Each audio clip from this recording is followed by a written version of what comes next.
Donc merci à tous d'être présents. Donc nous avons organisé donc cette conférence, un débat conférence qui a pour thème donc les spiritualités peuvent-elles répondre aux crises, sous-entendu crise moderne ou toute autre crise, la crise de la spiritualité, la crise du rationalisme et les crises sociales évidemment, et dans notre monde moderne. Donc je voulais simplement donc, vous présenter rapidement le thème pour qu'on sache un petit peu de quoi on parle. Donc le monde actuel bascule dans un extrémiste de tous bords, attisé par des idéologies religieuses ou politiques. Un certain désordre envahit la cité en hypothéquant le vivre ensemble. Malheureusement, toutes les expériences menées jusqu'à présent ont échoué, on va dire, du point de vue rationnel ou du point de vue du respect strict de la loi. Il se trouve aujourd'hui qu'il y a une résurgence de façon à ce que la cité redevienne ce qu'elle fut à une époque, en harmonie avec tous les courants de pensée. Et l'idée en fait d'un principe spirituel ordonnateur du monde, un concept introduit par Anaxagore, un philosophe de l'Antiquité, nous paraît important pour rebâtir l'édifice de l'humanité. La cohésion sociale doit être repensée autour d'une spiritualité féconde et commune qui transcende les clivages dans l'espoir de retrouver notre identité humaine enfouie en chacun de nous via la tradition primordiale. Comment et par quelle voie y parvenir? Nous allons tenter d'y répondre en explorant certaines pistes de réflexion, tant dans leur aspect rationnel que spirituel. Et justement, ce sera à travers aussi la pensée de René Guénon, via la tradition primordiale. Et pour cela, donc, nous avons invité deux conférenciers, Slimane Rezghi, qui est ici présent. Slimane Rezghi est écrivain, il est aussi traducteur. Il est diplômé donc, de l'école pratique des hautes études à Paris, spécialiste du soufisme et des œuvres de René Guénon. Il est très engagé dans le discours interreligieux, membre du cercle Ensemble pour Marie, avec Marie, le GAIC, qui est groupe d'amitié islamo-chrétien. L'occasion donc lui est donnée de traiter le thème de la spiritualité comme antidote de la violence et de nous faire partager la pensée de Abdelwahid Yahya, plus connu sous le nom de René Guénon, dont la vie fut mise au service de la vérité la plus universelle. Et à côté, donc au bout, c'est Rachid Ben Rocht, qui est donc un penseur marocain, écrivain aussi, artiste. Il est auteur de plusieurs livres sur le soufisme et la spiritualité, dont un livre assez connu, qui est donc sous le titre « 12 siècles du soufisme au Maroc », et les révélations coraniques, dans lequel donc l'auteur interprète le Coran à travers le prisme du soufisme. Et nous aurons donc le plaisir de l'écouter exposer les trois axes de l'exception marocaine, permettant au Maroc d'être un pays modèle dans une société plurielle en termes d'ouverture, de tolérance et de vivre ensemble. Et bien sûr, notre invité d'honneur, qui nous a fait vraiment l'honneur et le plaisir d'être parmi nous, c'est Abdelwahid Yahya, qui est le fils de René Guénon, qui a fait vraiment le voyage du Caire pour venir nous rejoindre. Et nous l'applaudissons vraiment. L'héritier de René Guénon.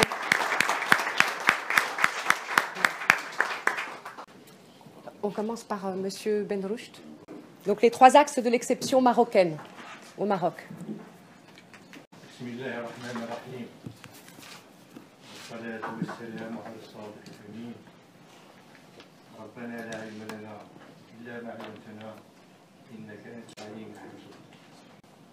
Monsieur le ministre, mesdames, mesdemoiselles, messieurs, permettez-moi tout d'abord de remercier les organisateurs de cette importante rencontre. Toutefois, je vois ici le titre du sujet de notre rencontre et je me sens devant un véritable défi. Comment on peut traiter un sujet aussi large? Déjà parler de spiritualité, de soufisme, c'est déjà quelque chose d'immense. Et comment apporter une réponse aux crises de notre monde actuel? C'est donc un véritable défi. Alors heureusement, nous avons René Guénon. Avec René Guénon, les choses deviennent plus simples. Ça veut dire on passe en quelque sorte de la quantité à la qualité. Alors, toutes les spiritualités vont finalement se fondent dans une seule, qui est la tradition universelle, qui est en quelque sorte la matrice de toutes les civilisations, toutes les religions, toutes les spiritualités.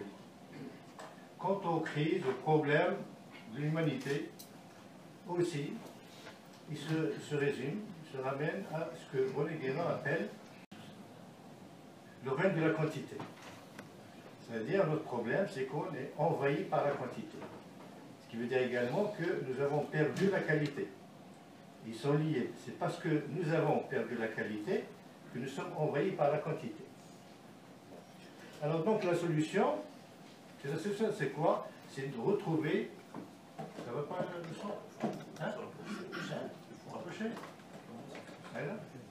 Juge. La quantité. Voilà. C'est exactement ça. Le micro. On va essayer de retrouver la qualité. Ça va?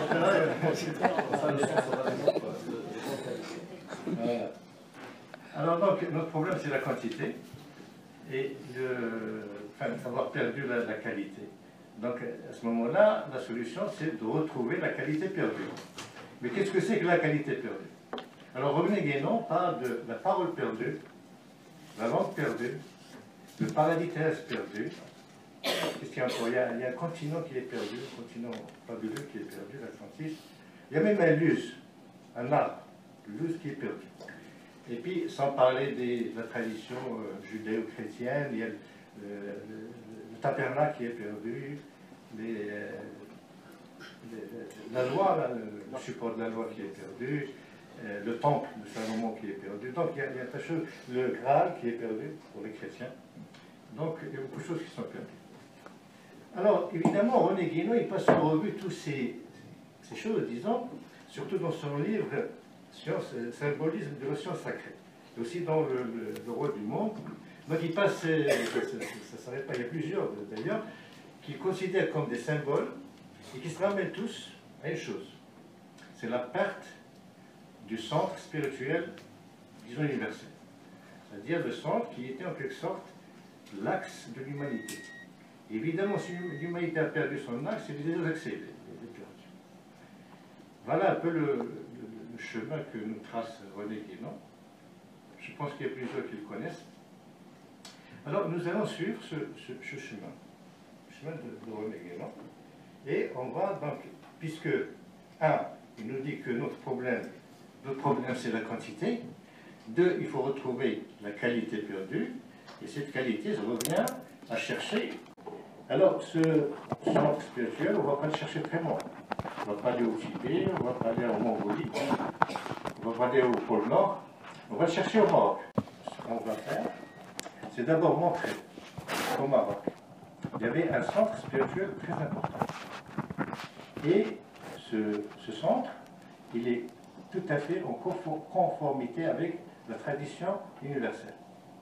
Puis on va montrer, on va dire que ce centre, il a organisé la société marocaine avec une structure à trois piliers. Ce pas les trois axes, ce sont des piliers. Ce sont les confréries soufis, Zawaya Soufia, les soufis. Il y avait les ulama, les savants qui donnaient la science classique, qui s'occupaient donc des choses administratives et des enseignements, et il y avait le talba. Les talba sont des gens qui sont spécialisés dans le Coran, c'est-à-dire l'apprentissage du Coran par cœur, l'enseignement aux enfants, etc. Et avec cette structure, ce centre, il a pu unifier toute la société marocaine, tous les niveaux. Le nord, le sud, la montagne berbère, le Sahara, je ne sais pas quoi, les villes, etc. Tout le monde, finalement, se trouvait baigné dans cette tradition et cette spiritualité. Même d'ailleurs les communautés non musulmanes. Et donc il a unifié, si vous voulez, il a dépassé tous les clivages de la langue, l'ethnie, du niveau social, etc. Maintenant, cet encadrement, cette structure, il a été attaqué. Il a été attaqué de deux côtés, si vous voulez, deux mouvements anti-tradition, l'un qui vient de l'Orient, l'autre qui vient de l'Occident. Il a été ébranlé. On peut même dire qu'elle est pratiquement détruite. Mais ce qui reste, c'est, si vous voulez, l'influence résiduelle de cette structure.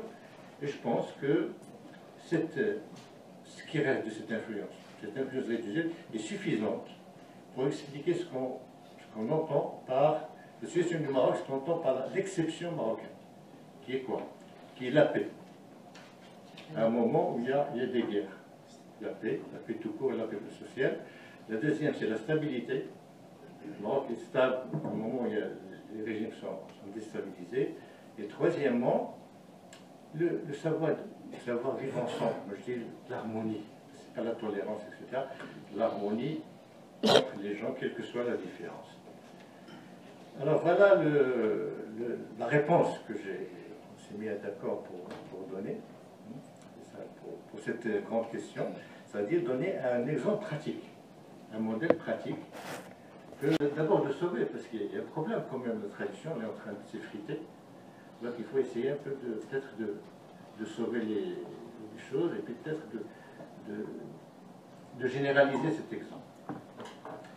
Alors voilà ce que j'avais à dire. Il reste peut-être... j'ai encore un peu de temps. Oui. Pas de problème de temps. Oui, oui. Pour ne pas abuser du temps du Monsieur le ministre. Pas de problème. Je voudrais m'attarder un petit peu sur cette notion de tradition universelle. Parce que c'est la clé, c'est la base de tout. Qu'est-ce que c'est la tradition universelle? Je pense qu'il y a beaucoup d'initiés ici qui savent, d'autres ne savent pas. Alors, quand on parle de tradition, quand on pense à la tradition, on pense toujours tout de suite à la transmission. Transmission de culture, transmission, liaison de culture, de coutumes, à travers les générations avec les peuples. En réalité, la tradition universelle se ramène à la transmission, à la liaison sur trois niveaux distincts. Alors, le premier niveau, c'est la liaison verticale entre l'homme, qui consiste à relier l'homme à la transcendance. Deuxième niveau, c'est le niveau horizontal qui consiste à lier l'homme avec la chaîne, ce qu'on appelle la chaîne des initiés. Et troisièmement, la liaison globale qui consiste à lier l'homme à toutes les créations en voyant le secret divin dans chacune d'elles. Donc c'est ça, la tradition universelle. Elle consiste donc à relier l'homme à la transcendance, à le relier à la chaîne des initiés et la relier à toute la créature en voyant l'essence, ce qui est de commun dans toute la créature, au-delà des différences. Dans la tradition universelle, il y a deux volets. Le volet, si vous voulez, théorique, le volet pratique. Le volet, c'est ce qu'on appelle la métaphysique, ou la doctrine. Et le volet initiatique. Donc le volet métaphysique et le volet initiatique. Donc, je suis appelé à parler du soufisme. On va parler de toutes les spiritualités. Donc on va passer tout de suite au soufisme. Déjà, dans la langue arabe, le mot qui me paraît le plus proche de tradition, c'est asara. Asara, c'est un mot qui est très riche en nuances. On trouve déjà, il est à jour. On parle de la communication, mais ce qui est important, c'est que quand il y a le mot asl, c'est-à-dire l'origine, là on retrouve la tradition primordiale. On trouve aussi le sens de l'initiation. L'initiation, il y a le 1, revenir au 1 à l'origine. Mais on trouve aussi le wassoul, l'arrivée. Asl, le départ, et l'arrivée, le wassoul. Donc asl, départ, point de départ, l'origine, et le wassoul, ça veut dire l'arrivée, la réalisation. Et on trouve le wissal, l'intimité spirituelle. Donc ça traduit mieux que l'initiation, ce cheminement spirituel de la réalisation. Alors, en ce qui concerne le soufisme, évidemment, on va retrouver la liaison verticale qui consiste à relier le qalb à al-hadar ilahi, le cœur de la tête avec la présence divine. Et la liaison horizontale, l'ittisal, la chaîne d'or. Sicile Dahabi. Des chefs, des maîtres soufis. Alors, cette chaîne d'or, elle remonte à Sayyidina Mohammed. Alors, nous avons un exemple frappant, ça veut dire le soufi, le cheikh marocain le plus célèbre, c'est l'imam Shadili. Alors, si l'imam Shadili, on remonte sa chaîne, passe par l'Islam de Machiche, je dis uniquement ceux qui sont connus, c'est du monde Yalraout, la page Jadili, c'est pas Sidna Ali, c'est Mohammed sallallahu alayhi wa sallam. Donc ça, c'est toutes les chaînes spirituelles des maîtres soufis remontent à Sidna Mohammed. Dans le Coran, on fait remonter la chaîne jusqu'à Adam. Ça va au-delà de Sidna Mohammed. Et là, permettez-moi de vous dire un verset coranique. Nous avons avec nous des savants, je vais me tromper.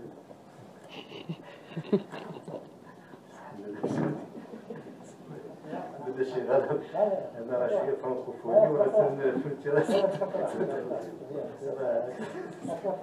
هذوك ما تيفهموش هذا نفترض ان الله اصطفى ادم ونوحا وآل ابراهيم وآل عمران ذرية بعضها من بعض والله سميع عليم. Donc là, on voit déjà 4 noms. En français. Tarjama en français. Bien sûr. Oui. Donc il y a 4 noms. Le Coran cite 4 noms, 4 prophètes. Il y en a plusieurs. Mais ici, il cite 4 lettres. C'est-à-dire, il nous donne les bases de basique. C'est 4, c'est le carré. Il nous donne les bases de la tradition universelle. Donc, il cite 4 prophètes. Adam, c'est connu. Nuh, Noé, Al-Ibrahim, la famille d'Abraham, et Al-Imran. Ça, c'est le verset 33 dans la sourate Al-Imran. Et ce Al-Imran, c'est la famille de Jésus, c'est la famille de Marie de Jésus. Donc il nous met vraiment, ça, il est en train de nous expliquer un centre spirituel qui nous intéresse intimement.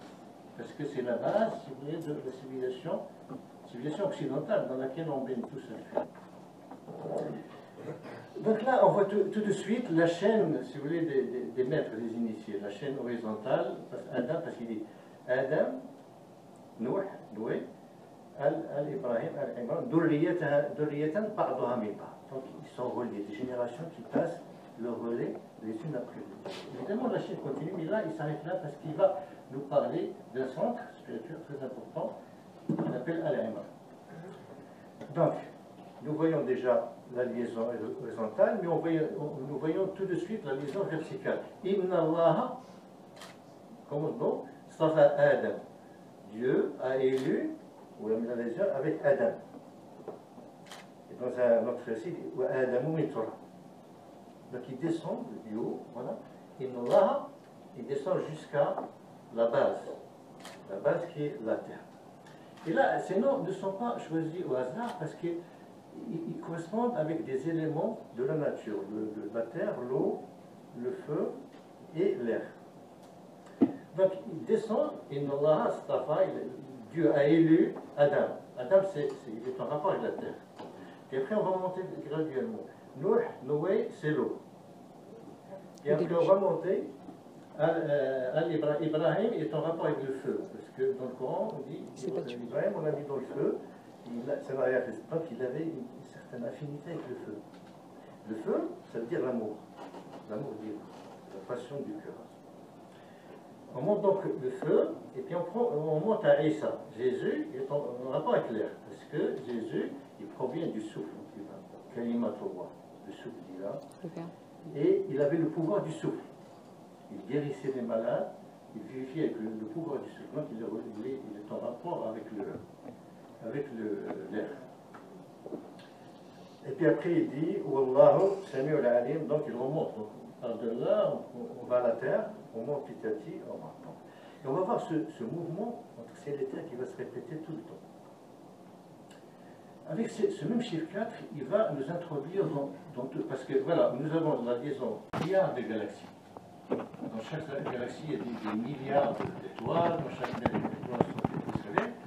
Alors, on va passer petit à à la qualité, le Coran va ramener ça aux 4 éléments. La terre, l'eau, le feu et l'air. Donc il ramène tout, avec le même chiffre 4, la base, il ramène toute la création à ces 4 éléments. Et après, il ne reste pas, c'est plus un carré, ça va monter en pyramide parce qu'il va nous faire monter dans les sphères supérieures en utilisant le même chiffre. Donc il y a le monde, la conscience supérieure qui est la divinité, entre les deux, il y a cette liaison qui est la révélation, qui est représentée par le Coran. Tout le Coran va être ramené à quatre mots, qui sont la Bismillah. La Bismillah, c'est le premier verset du Coran, et on dit que ce verset regroupe tout le Coran. Alors, c'est le Bismillah, il est connu, Bismillah ar-Rahman ar-Rahim. Bismillah ar-Rahman ar-Rahim. La révélation de tout le Coran, il est ramené à 4 mots. Et quand on va au sommet, le nom suprême de Dieu, c'est également ces 4 lettres. Allah. Alif, 2 L, Allah. Donc avec le même chiffre, il nous introduit. Là, dans un seul verset, il nous résume les bases de la tradition universelle. Toutes les religions. Merci pour votre... Merci.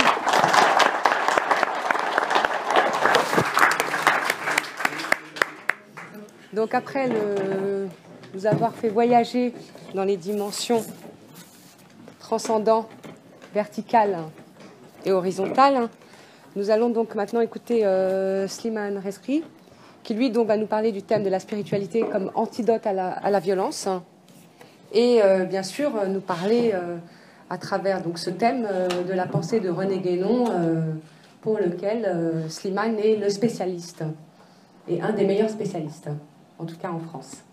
Merci. À Slimane, à toi. Bonjour à tous, salam alaikum. Bismillah ar-Rahman ar-Rahim, wa salatu wa salam ala al-anam, al-Mustafa al-Habib al-Mahboub, Sayyidina Muhammad, salam.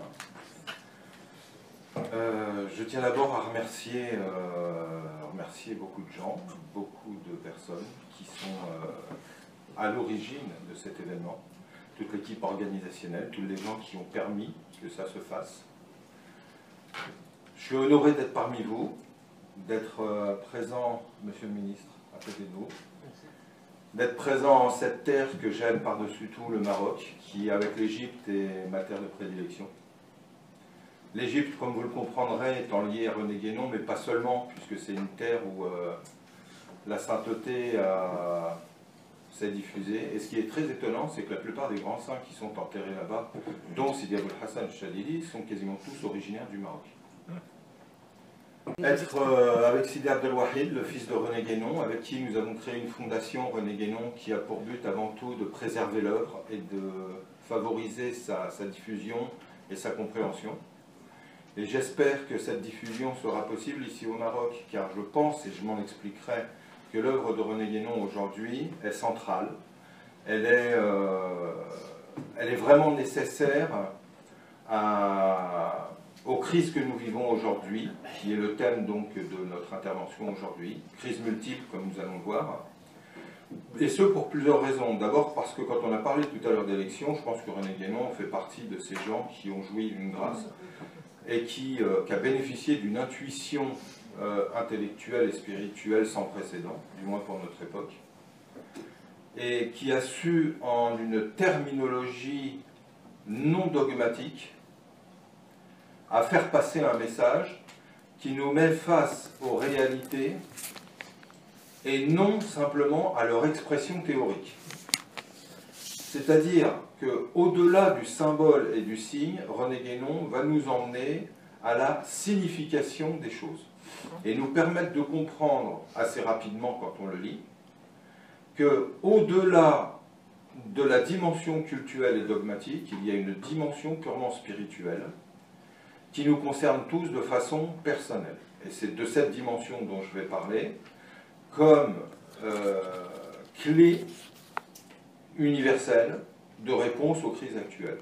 Alors, les crises actuelles, en fait, elles sont multiples, comme M. Benalouche l'énonçait juste avant. les crises, Marika, qui en parlait aussi dans la présentation, les crises aujourd'hui, elles sont de différentes sortes. Elles sont politiques, elles sont économiques, elles sont psychologiques, elles sont existentielles. Mais là où je voudrais m'arrêter, parce que pour moi tout ça, ça a un point commun, c'est qu'elles peuvent être également d'ordre spirituel. Et c'est là que ça pose problème en réalité, parce que si la spiritualité doit être la réponse aux crises, et que la spiritualité elle-même est en crise, on est face à une impasse. Donc à mon sens, ce qu'il faut, c'est déjà commencer par redéfinir l'étymologie des mots devant lesquels nous nous trouvons actuellement. Donc, le mot crise, crisis, que va développer René Guénon, notamment dans un de ses livres, La crise du monde moderne, a, pour signification étymologique, la notion de jugement. Une crise marque la fin d'un processus, et donc, symboliquement, une mort, appelant une renaissance. Et actuellement, effectivement, comme je le disais tout à l'heure, si l'on a des crises multiples, que l'on peut également encore retrouver dans le vivre ensemble, dans l'inclusivité, si ça se dit, de la diversité, le mélange, la confusion de l'unité et de l'uniformité, au sein même des différentes orientations confessionnelles et convictionnelles, on s'aperçoit que dans tous les domaines, il y a une crise. On est dans un monde qui est en crise à tous les niveaux quasiment. C'est-à-dire qu'on est en train de tourner une page et on est en train de s'acheminer vers un monde nouveau. Alors, je suis particulièrement content que cet événement, et à mon sens, c'est pas un hasard, qu'il se tienne ici au Maroc. Et à ce titre, je remercie l'association de Nour qui a pris l'initiative de cet événement. Parce que le Maroc a cette particularité, ce n'est pas la seule terre spirituelle, mais il a cette particularité justement, dans son quotidien, de véhiculer ses solutions. C'est-à-dire, et cette salle en est un exemple, différentes ethnies, différentes origines, différentes langues, différentes orientations convictionnelles, confessionnelles, et pourtant on est tous là. Et on arrive tous à vivre en paix dans ce pays. Et ça, je trouve que c'est voilà, extraordinaire. On a une image concrète du vivre ensemble, là, devant nous, aujourd'hui. Comment est-ce que cela peut être réalisable? Car au-delà de la théorie et des grands principes métaphysiques, qui certes, comme le disait René Guénon, dans Orient et Occident, sont les seuls vecteurs capables de nous unir réellement, c'est-à-dire dans la capacité de remonter aux principes métaphysiques qui nous permettent de comprendre qu'au-delà même de l'ontologie métaphysiquement, il y a un principe qui est unique, qui en islam est appelé tawhid, mais qui est commun. Le Christ disait « Soyez un comme mon Père et moi sommes un », viatique de Saint Bernard. Et on s'aperçoit que l'on retrouve finalement ce même concept qui va être le cœur de toute doctrine, qui est celui de l'unité. Or, cette unité, si on ne sait pas lui donner corps dans notre vie, ça reste un fantasme, ça reste une théorie, ça reste de la philosophie dont on parle devant un thé et qui ne prend pas corps. Le prophète sallam en islam disait « Ad-din ul-mu'amalat », la religion, la tradition, ce sont les actes. Il faut qu'il y ait une mise en acte. Je donnerai un exemple. Le prophète a fait un voyage nocturne et céleste, al-Isra ou al-Mi'raj. Quand il va faire ce voyage, les croyants vont être un petit peu gênés parce qu'ils vont se dire « Mais comment est-ce que nous, puisqu'il est modèle, donc on doit reproduire son parcours initiatique, et ce voyage est par excellence le modèle du voyage initiatique. » Que va leur dire le prophète? Il va leur dire « As-salat mi'rajul mu'min », la prière est le voyage vertical, est le voyage céleste du croyant. C'est-à-dire qu'à tout moment, il va nous laisser une mise en pratique des principes. Si l'on a uniquement des principes que l'on n'arrive pas à mettre en acte, ça ne sert à rien. Une quête initiatique, qu'est-ce que c'est? Ce n'est pas une quête philosophique où on devient un érudit. Et là, encore une fois, René Guénon, Cheikh Abdelwahid Yahya, insistait pour bien faire la différence entre érudition et connaissance. On est encore dans cette dichotomie de la quantité et de la qualité. Un érudit peut connaître un dictionnaire par cœur sans être quelqu'un de bien ou sans être un initié, ou sans être quelqu'un qui a acquis la connaissance synthétique de la vie. Le sens, la quête de sens. Pourquoi sommes-nous là? Toute la réponse aux crises est dans cette question. Dans l'hindouisme, Sri Ramana Maharshi, par exemple, demandait sans cesse à ses disciples, pose-toi la question de qui suis-je? Quelle est ma réalité foncière?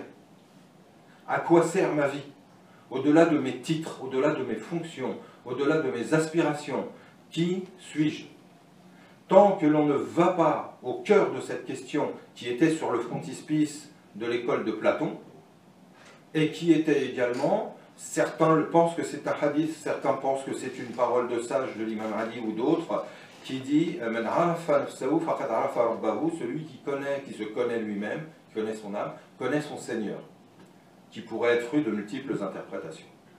Mais là où je vais insister, c'est avant tout sur cette notion de crise spirituelle. Car si la spiritualité peut être une réponse universelle aux différentes crises, qu'elles soient d'ordre économique, politique ou tout ce qu'on veut, si l'on n'est pas capable de prendre conscience qu'il y a dans, et là je vais laisser le mot spiritualité pour passer à la notion plutôt dogmatique, cultuelle et les interprétations. Parce qu'il est faux de dire que la spiritualité est en crise. La spiritualité par nature étant le domaine de l'expression des principes ne peut pas être en crise puisque c'est le domaine d'expression des principes immuables. Donc des principes qui ne changeront jamais, qui ont été valables pour l'humanité à ses débuts et qui resteront valables pour l'humanité jusqu'à sa fin. Qu'est-ce qui change et qu'est-ce qui n'est pas immuable? C'est leur adaptation dans le temps. Et c'est la manière de les vivre. On ne vit pas une réalité spirituelle de la même façon en Indonésie qu'au Maroc. Le principe peut être le même, mais la manière dont on va le vivre peut être différente. Une réalité, quelle qu'elle soit, intellectuelle ou autre, une doctrine, un concept, il va être unique. On reprend les idées platoniciennes par exemple, une idée peut être unique. Par contre, la façon de l'exprimer peut être multiple. C'est toute la clé du symbolisme. Le symbolisme, c'est toujours exprimé, a été formulé par une multitude de symboles,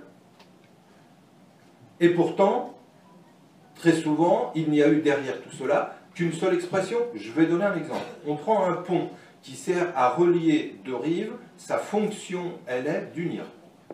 On prend un arc-en-ciel, il a le même symbole. On prend une barque ou une arche, qui est sa forme inverse, et qui va permettre de traverser un cours d'eau, elle va nous permettre de relier deux rives, donc de les unir. On prend également la fonction des gens qui, dans une société, que ce soit d'ordre spirituel ou politique, ont des hautes fonctions.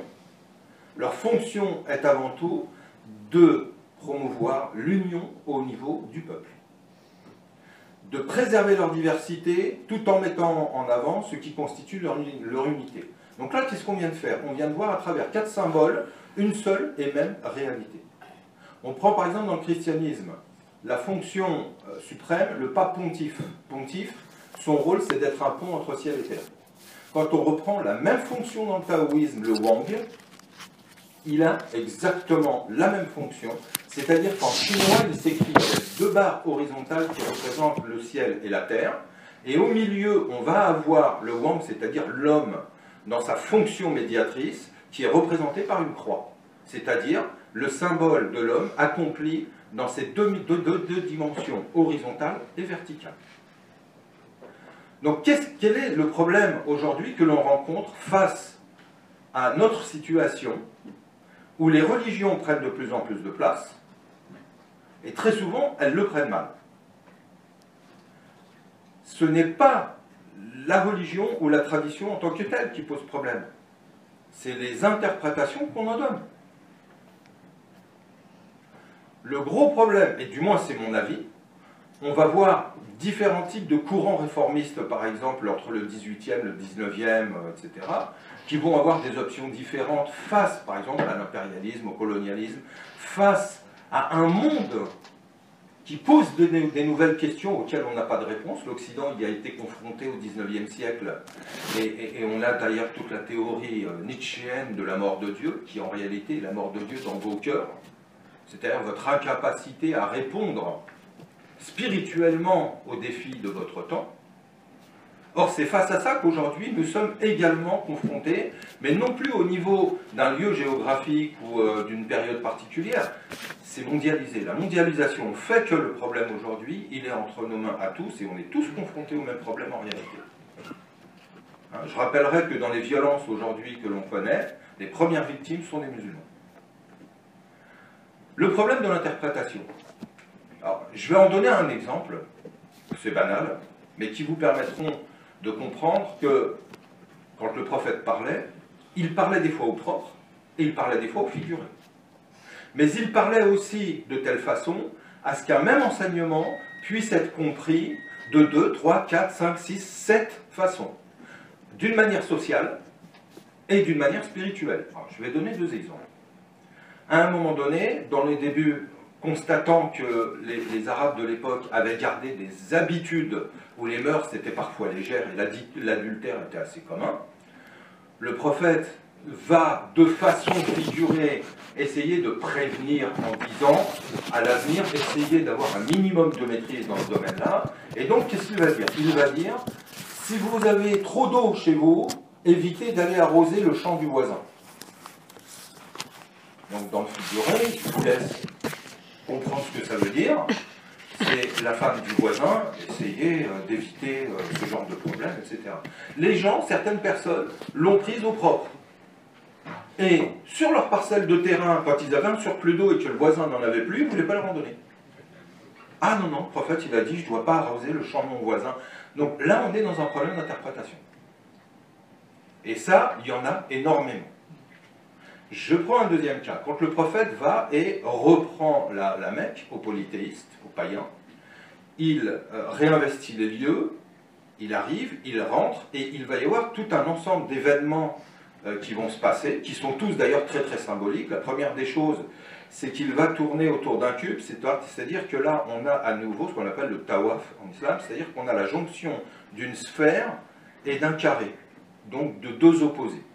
Je renvoie à René Guénon, Règle de la quantité et les signes des temps, de la sphère au cube, un très bel article.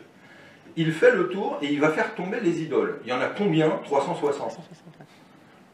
On est tous d'accord que là, symbolisme géométrique, les 360 degrés d'une sphère, on a bien évidemment quelque chose de symbolique. Ces 360, René Guénon va en parler. Il dit, la sphère représente le domaine extérieur. Le point, le centre, va représenter la finalité de notre quête. Et entre la sphère et le centre, on va tracer un rayon qui va représenter la voie initiatique, la quête initiatique, le chemin initiatique. Et là, on voit bien que, même dans le domaine géométrique, on a une symbolique qui est purement d'ordre spirituel. Ce que l'on peut retrouver dans toutes les initiations de métier, notamment. Que fait le prophète? Il fait tomber 360 idoles. C'est-à-dire qu'il ouvre les 360 rayons qui mènent de la sphère au centre. C'est-à-dire qu'il n'ouvre pas une spiritualité, il rouvre toutes les modalités spirituelles de réalisation. Donc là, on a encore une lecture spirituelle. Ce que fait le prophète ensuite, il monte vers la Kaaba, il récupère les clés de la Kaaba, le cube avec le voile noir, il récupère les clés, et là va être révélé un verset qui dit « Allah vous ordonne de restituer les dépôts à leurs ayants droit. » De rendre les dépôts à leurs propriétaires. Et là, que va faire le prophète? Il va faire 2 actes pour mettre en œuvre ce verset. La première des choses, il va rendre la clé à celui qui était le gardien des lieux. Il l'avait reprise, parce que la personne était non musulmane et n'avait pas voulu se convertir. Il lui rend la clé et le réinvestit dans sa fonction de gardien des lieux. Et deuxième chose, il explique aux gens que à ce moment-là, il vient de purifier la religion de son polythéisme et il vient de la rendre pure comme Dieu l'avait donnée à Adam. Donc retour à la tradition primordiale. Donc là, on voit qu'il vient de restituer le patrimoine, le dépôt divin spirituel tel qu'il était à son origine, donc il le restitue dans sa pureté originelle. Il rétablit le calendrier qui avait été déformé par les polythéistes pour lui rendre à nouveau ces 12 mois, donc 4 mois sacrés, et à nouveau il dit, le temps vient également d'être restitué dans sa primordialité, tel qu'Adam, au début du temps, l'avait institué. Et je ne rentre pas dans le symbolisme des 12 mois avec les 12 constellations, etc., etc. Mais là, qu'est-ce qu'on voit? On voit que d'un même verset, il va en donner une application sociale et il va en donner une application spirituelle. Alors, à quoi est-ce que je veux en venir aujourd'hui? C'est que si l'on veut pouvoir trouver demain des solutions réelles aux crises, oui, ça se trouve dans la spiritualité, mais quand la spiritualité est capable, non pas de rejeter le culte et le dogme, mais plutôt de leur donner un sens et une réalité. C'est quand on va être capable, au-delà des divisions que peut imposer une lecture dogmatique, en la faisant devenir une lecture spirituelle, c'est quand on sera capable de passer dans une dimension universelle du message. Quand le prophète invitait les civilisations à venir vers lui, il disait, il disait, venez à une parole qui nous est commune tant à nous qu'à vous. Qu'est-ce que ça impose? Ça impose de comprendre le mot sawa, c'est un terme qui est mathématique. C'est-à-dire que la valeur intrinsèque du Coran, elle est mathématique, elle est même au-delà de la croyance, elle est au niveau de la certitude. C'est que tant qu'on n'est pas capable de passer à une notion d'universalité, qui nous permette de nous asseoir comme aujourd'hui à une table où on ne se considère ni comme supérieur ou inférieur, et qu'on se rappelle que dans le Coran encore, Allah dit wa karamna bani Adam, c'est que c'est toute l'humanité qui a été anoblie par Dieu. Ce n'est pas un peuple, une civilisation, une époque, c'est toute l'humanité. L'anoblissement, l'homme, la valeur qui est la sienne, elle lui est intrinsèque et intérieure et non pas extérieure. C'est en nous que les clés se trouvent et non pas à l'extérieur de nous. Et pour cela, et pour conclure, je vous renvoie vers l'œuvre de René Guénon, qui j'espère prendra place dans ce Maroc, qui nous ouvre les bras et qui va justement vers cette route des solutions de la spiritualité. Et pour cela, l'œuvre de René Guénon, je la pense incontournable. Merci beaucoup. Merci.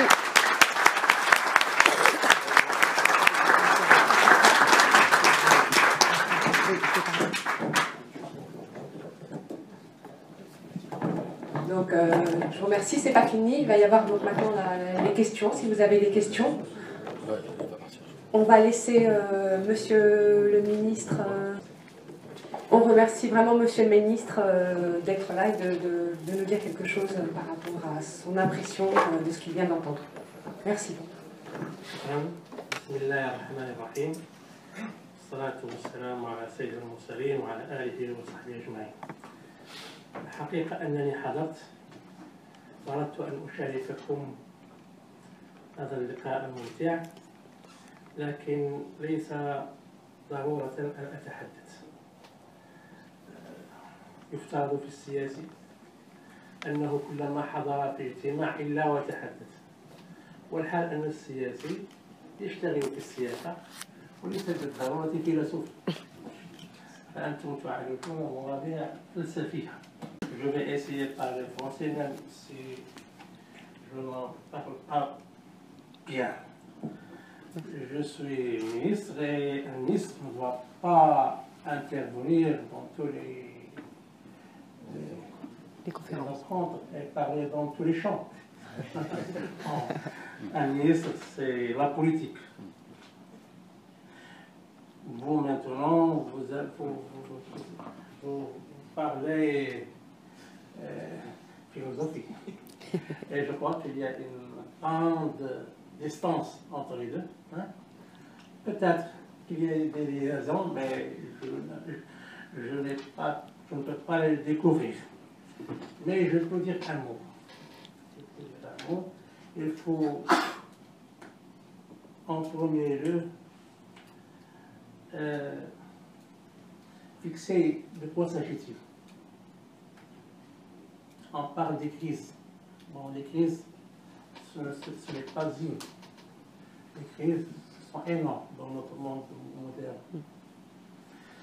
Et je suis convaincu que les spiritualités ont un rôle très important pour répondre aux questions de certaines crises. Bien sûr, parfois, il y a des spiritualités qui sont la source des crises. Donc il faut y lancer. Il faut y lancer. Et je ne suis pas ici pour donner des réponses précises. Je vous remercie infiniment pour m'avoir convié à être parmi vous. Et puisqu'il s'agit d'honorables personnes, de plusieurs pays, de plusieurs cultures, et vous avez une seule question, et je crois que vous êtes à la hauteur de répondre, de trouver les bonnes réponses. Malheureusement, je ne pouvais pas rester avec vous parce que j'ai une autre rencontre avec le chef de gouvernement et son équipe à 5h30 et je dois m'en aller. Si ce n'était pas le cas, je vais me fixer ici et surtout ce que vous pouvez me donner comme réponse, desquelles j'ai beaucoup besoin d'entendre et de me satisfaire parce que c'est une grande question et je crois que vous avez les bonnes réponses. Merci.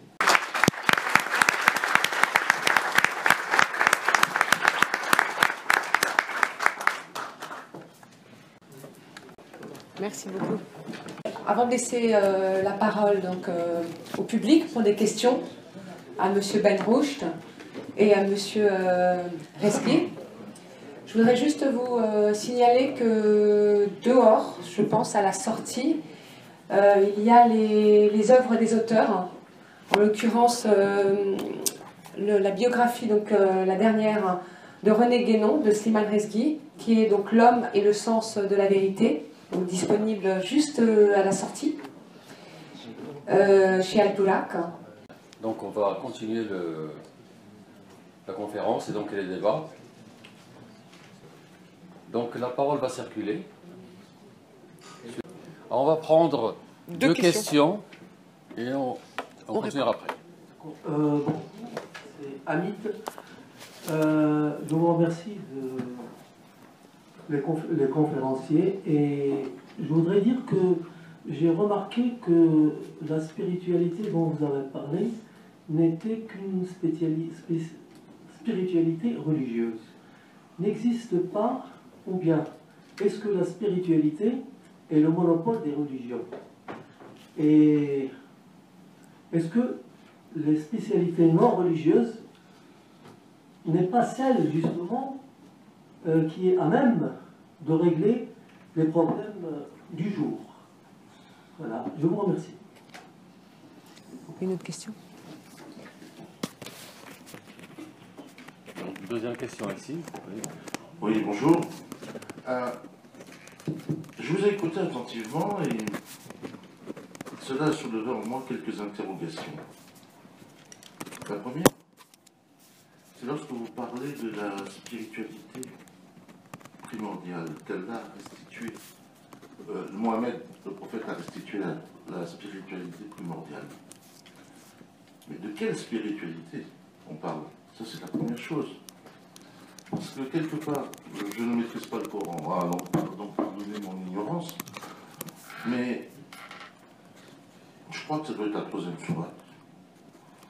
Il est dit quelque part que tout ce qui est sur la terre a été soumis à Allah, et qu'il est le début et la fin, et que tant qu'il ne retirera pas sa miséricorde, il ne pourra en être autrement. Mais dans d'autres confessions religieuses, il y a aussi l'alpha et l'oméga, et les deux se rapprochent. Alors s'agit-il de la même spiritualité, puisque lorsqu'il va rendre les clés au gardien de la pierre noire de la Kaaba, qui lui est un païen, et qu'il rétablit le calendrier grégorien, il dit qu'il a rétabli la spiritualité primordiale. Donc, de quelle spiritualité s'agit-il? Est-ce que c'est une spiritualité à dominance ou à confession musulmane uniquement? Ou est-elle élargie, cette spiritualité qui est définie, ou qui serait, entre guillemets, définie comme primordiale, à toutes les confessions? Ça, c'est la première chose. La deuxième chose, est-ce que la spiritualité, en elle-même, si elle est source de conflits, peut-elle résoudre les conflits? Bien sûr que oui, bien sûr que non. Tout dépend de quel côté on se porte. Mais on sait aujourd'hui, au XXIe siècle, que sur 100% des cas de crise identifiés, des conflits existants, 80% de ces conflits sont d'origine soit économique, soit de confession religieuse, des différences de religion. Avouées, inavouées. Alors, tant qu'on n'a pas retrouvé, je pense, qu'est-ce que la spiritualité et quelle spiritualité nous voulons? Comment pourrons-on donc résoudre ces crises? Voilà un peu mes interrogations. Excusez-moi d'avoir été un peu long. Donc, qui veut commencer? Les questions sont dirigées à quel auteur? Les questions, vous les dirigez directement aux deux auteurs? Aux deux auteurs. Moi, Slimane. Oui, de toute manière, je pense qu'on intervient ensemble et puis on reprend. Donc moi, rapidement, sur la question du religieux. Alors, pour moi, c'est simple, c'est qu'il y a un support et il y a une réalité. C'est-à-dire qu'il y a une lettre, il y a une signification, il y a un corps, il y a un esprit, les deux vont ensemble. Le problème, il est quand on veut l'un sans l'autre.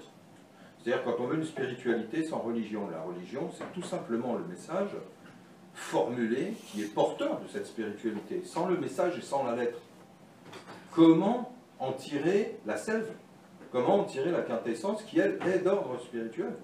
Puisque si on a un caractère religieux avant tout dans les dernières religions manifestées, judaïsme, christianisme et islam, les traditions, et là j'emploierais le terme de Guénon, tradition plutôt que religion, ces traditions étaient sapientiales, mais avaient également une formulation. Prenez l'hindouisme à travers les Upanishads, il y a une base, il y a un rite, il y a des enseignements, c'est vieux comme le monde. Après, au moment où on veut faire cette dichotomie et rompre entre la continuité qui existe entre exotérisme et ésotérisme, là ça pose problème. Si on veut prendre la lettre que pour elle-même, on retombe dans ce que je disais tout à l'heure, c'est-à-dire dans des problèmes d'interprétation. Et tout le problème que l'on a aujourd'hui, c'est que l'interprétation des textes est confiée à des gens qui n'en sont ni dignes ni compétents. Première chose. Seconde chose, je reviens, donc là par contre pour vous, et après je laisse M. Benarrouche répondre à son tour. Alors, la spiritualité primordiale, en fait ce qu'il faut c'est tout simplement s'entendre sur qu'est-ce que la primordialité. La primordialité c'est tout ce qui est fondamental. C'est-à-dire que dans toutes les formes traditionnelles, par exemple, René Guénon, comment il explique la chose? Il dit il n'y a qu'une seule tradition, qui est la tradition primordiale, et donc en fait, primordiale c'est celle qui est depuis les origines.